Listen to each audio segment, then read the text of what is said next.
Go.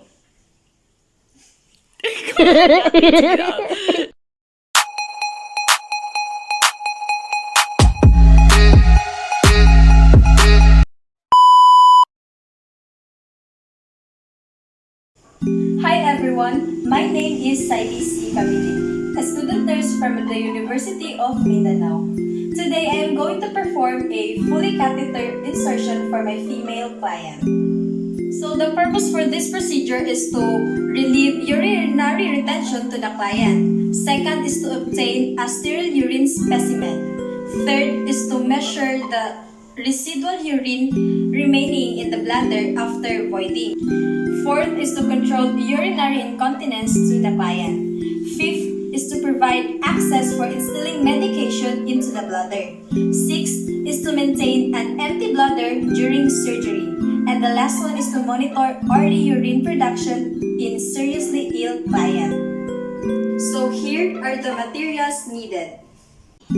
So we have here the bedpan, and assuming that this is a waterproof underpad, the bath blanket, and the tray that contains the following. So we have here the forceps, the lubricant, the betadine solution, the sterile dried cotton balls, the catheter, the drape. We have here the operation sponge or gauze, the kidney basin, the catheter, fully catheter, and the syringe. Here is the 10 cc syringe, the distilled water vial, the plaster, and the urine bag. And so the first procedure is to review client's health record and check client's chart for physician's order. Second is to identify the client and establish rapport. Third is to assess the need of client for catheterization. And fourth is to explain the procedure to the client. Good day, ma'am. My name is IBC Kabilin, your nurse for today. And you are? Okay, Mrs. Smith. I am going to perform a fully catheter insertion for you today, and I need your cooperation.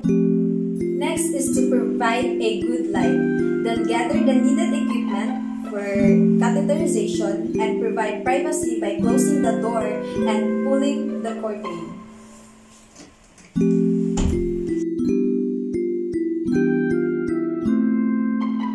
So, after providing privacy to the client by closing the door and pulling the curtain, the next procedure is to replace top sheet with bath blanket and place waterproof underpad under the client's buttocks.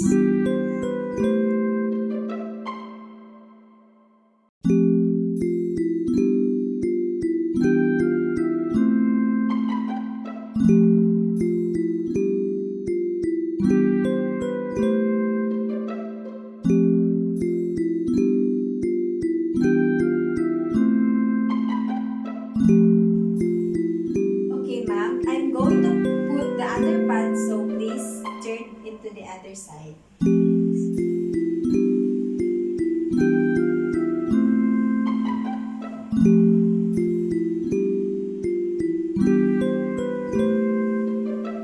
The next procedure is to place in a dorsal recumbent position with the feet apart and drip the client.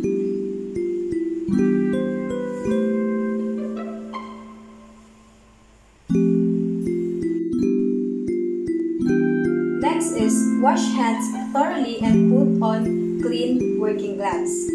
Then do perineal care or flushing procedure and remove and discard used working gloves. Then prepare the urine receptacle and tubing if an indwelling catheter is to be inserted. The next procedure is to open the catheterization pump and bring it near the perineal area and observe aseptic technique.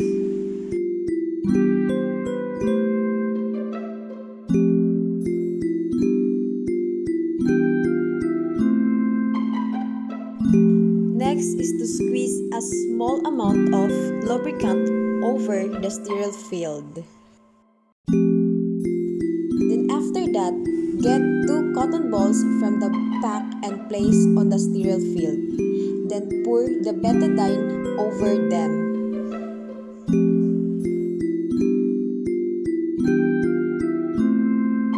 Then after pouring the betadine over the 2 cotton balls, put on the sterile gloves.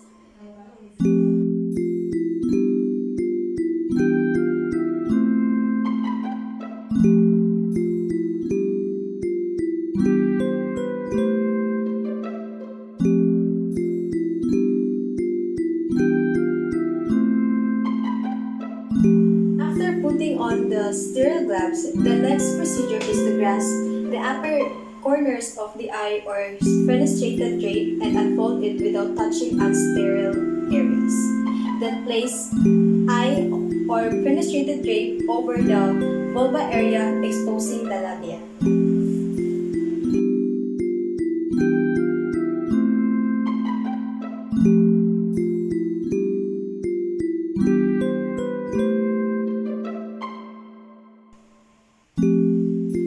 With the thumb and forefinger of your non-dominant hand, spread the labia and identify the urinary meatus, and maintain the hold until the catheter has been inserted.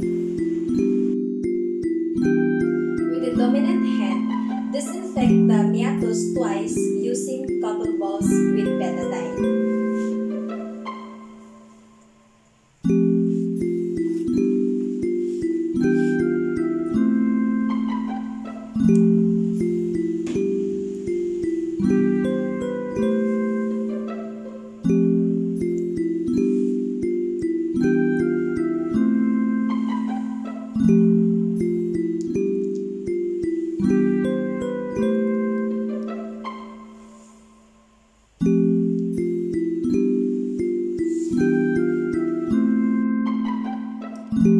Next is to lubricate 1 to 2 inches of the catheter tips.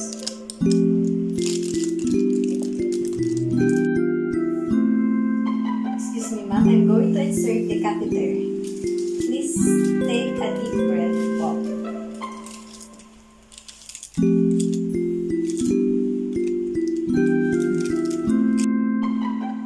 The next procedure is to hold the catheter securely with your non-dominant hand while bladder empties. Collect the specimen if required. Continue drainage according to hospital policy. Remove the catheter smoothly and slowly if straight catheter is used. And if a Foley catheter is used like this, introduce 5 cc or follow manufacturer's instruction of distilled water to secure the catheter. Gently pull the catheter until retention balloon is snuggled against the bladder neck.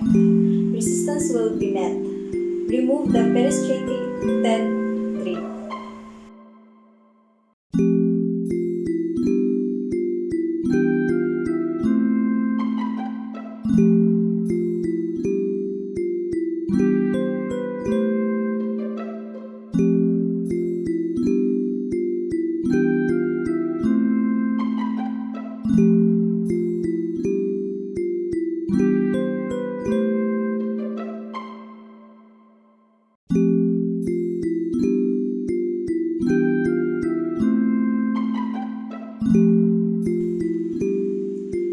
The next procedure is to attach catheter to the urine bag below the level of the bladder. Take the catheter to that thigh.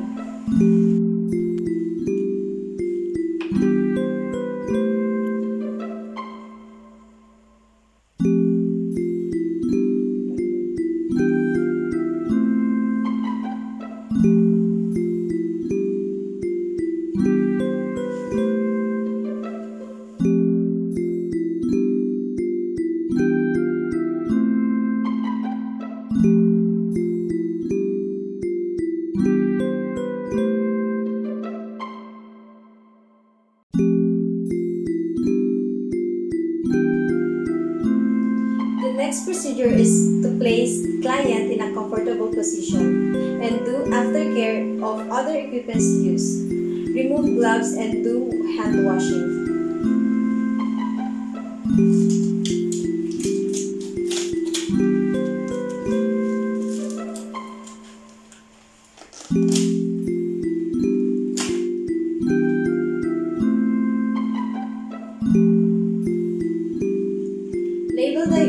specimen and sent to the laboratory promptly.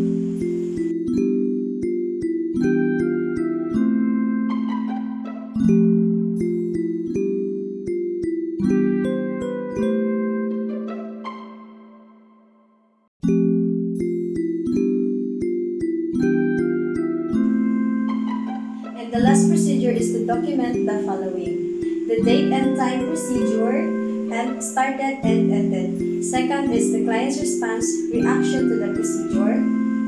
And the third one is record client's output if required.